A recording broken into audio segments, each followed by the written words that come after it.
menopause symptoms. Meanwhile, a change is coming today, as in a world first, a free and open guide for managers on how to help staff through menopause has finally been created. Now, it all started with a co-op employee who realised she needed support at work, and now the guide is available for any business to take away the taboo of menopause and support women properly. Now, the idea is that people download it and give it to their bosses in order to improve the experience of menopause for women. And it's not just women in their 40s and 50s who will benefit from this support. Stephanie Trussler from Malvern went through early menopause at the age of just 26. It was very upsetting, and because of my age, it was really unheard of.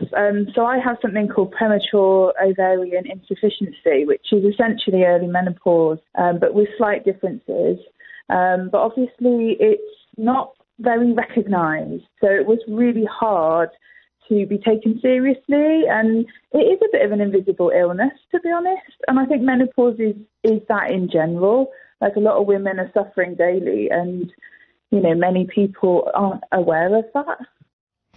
Now, she says she's surprised it's taken until 2022 for this guidance to become a fixture in the workplace, but says it's a big step in the right direction. I hope that it is taken more seriously. You know, some women have hardly any symptoms and they seem to breathe through the menopause, but others, and particularly when you're a lot younger, like myself, it is a bit more serious, and it does affect you and affects your daily life a lot, you know. And I could have, for me personally, I could have really have done with this guidance when I was working in my previous workplaces. We'll be speaking to Stephanie later on in the show. Where you worked or where you used to work, do they have a menopause at work policy? Is this something you think actually you'll download and hand it to your boss and actually other people in the workplace so everyone can help you manage your symptoms, know what you're going through and give you some support? Because it isn't just for the women all to know about this, it's for everybody.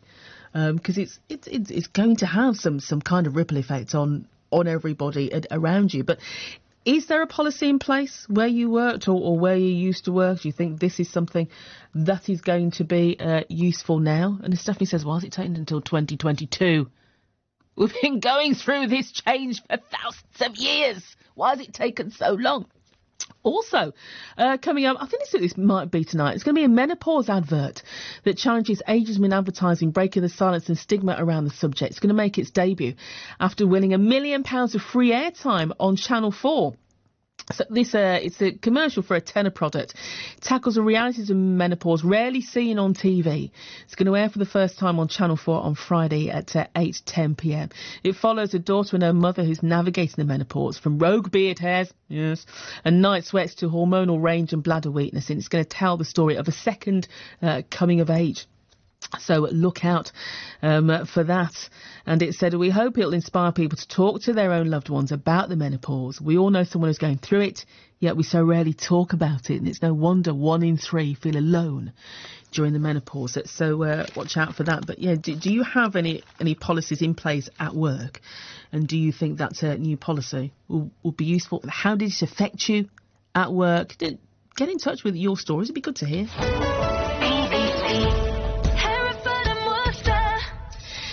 Now, the latest from Ukraine is a Russian missile strike has hit the Ukrainian capital Kiev during a visit by the United Nations Secretary-General. Part of a 25-storey building was destroyed and several people have been injured. Ukraine's President Volodymyr Zelensky says it shows Moscow's contempt for global institutions. This says a lot about Russia's true attitude to global institutions, about the efforts of the Russian leadership to humiliate the UN and everything that the organization represents. Therefore, it requires a strong response. Meanwhile, you'll see this on a front page this morning. A British national has been killed in Ukraine and a second is missing, the UK Foreign Office has said. Sources in Ukraine told the BBC the dead man is Scott Sibley, who is understood to have been fighting for Ukrainian forces. The government has also announced one of the largest deployments of UK troops since the Cold War. 8,000 British soldiers are to be sent to join NATO forces in Eastern Europe to help combat Russian aggression. Locally, a former head teacher from Herefordshire is still working to help people on the Ukrainian border on his third trip out there now.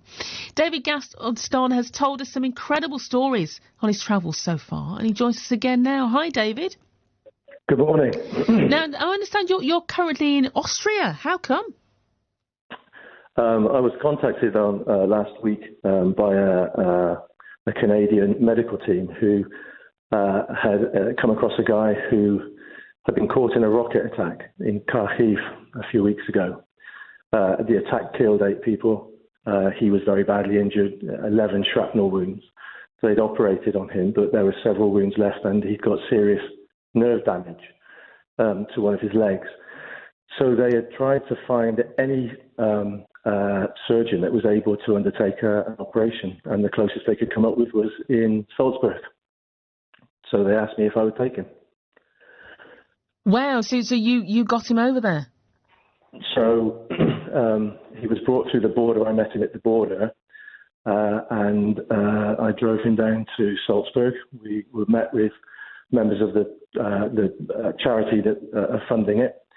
And we spent the last few days in hospitals being looked at by specialists, and he goes in today. Today's my last day here, and I'm driving back to Poland later. But he goes into hospital today to be seen by another specialist with a view to having, hopefully, the nerve damage repaired. Crikey, well done for getting him over there, David. You must be eternally grateful to you for doing that. It was quite a long journey, but he's an amazing guy. He's such an amazing guy. He has so much hope and optimism. I've rarely met anybody with that kind of level of courage and optimism. And just to put things into further perspective, the night before last, he received a phone call. And when the phone call finished, he said that was a family friend to say, my house has been attacked. And I said, okay, how badly damaged is it? He said, it's gone. Everything's gone. It's break your heart to hear something like that. Somebody's lost everything. But his view is his son is safe in Berlin. So he says, it's a house. I'll get another house. It's things. I'll get more things. It's quite extraordinary. And as I said, I've rarely met anybody with so much courage. He's clearly in a great deal of pain. A lot of the time he has to take an awful lot of medication. And I help with one of the shrapnel wounds on his back, and that's the only one I see. And that is enough. Just to see that one wound, it's appalling. Oh, goodness, David. And he had 11 of them. But the way he sees it is 8 people died and he survived. And so he just talks about being grateful for being here. And what's next? Did you say you're heading back to the border? Heading back to Poland today, back up to the border at Dorchus. I've been in touch with the people there, the centre manager. It's been quite quiet the last few days, but then last weekend was Easter, so you'd expect Easter in Eastern Europe is later than ours. And so it's very, very quiet. People won't do anything around Easter except celebrate. And that goes on into Monday anyway. So movement will have stopped completely and it will start gradually again. So we'll see what's happening when I get back there. Okay. Well, it was great to catch up with you, David. All the very best to you. And as I said, well done to you for getting him to Austria for that treatment. Stay safe and we'll keep in touch. That's it, David Gaston from Herefordshire. Wow. The lengths that people will go to help others. It's amazing, isn't it? 14 minutes to 8. Kate Justice. In the evening. Time to bring on the weekend with a bucket load of bangers. And that's what we'll do, as you're officially invited to a night in on your own tile in our Friday night kitchen disco. We've tasked DJs across Herefordshire and Worcestershire to make a mix of tunes perfect for celebrating the weekend. And we've got another sorted just for you tonight. Kate's Kitchen Disco. Get out the glitter ball and listen tonight on BBC Hereford and Worcester. Always got to do a bit of chair dancing to that trail because the tunes are amazing. Join Kate for the Kitchen Disco tonight on BBC Hereford and Worcester. Now, your chance to win some free stuff. With BBC, Hereford and Worcester. Tell you. Don't tell us we don't ever give you anything. We've got 4 tickets for the RHS Malvern Spring Festival, RHS Malvern Spring Festival, RHS Malvern Spring Festival, RHS Malvern Spring Festival, RHS Malvern Spring Festival, RHS Malvern Spring Festival,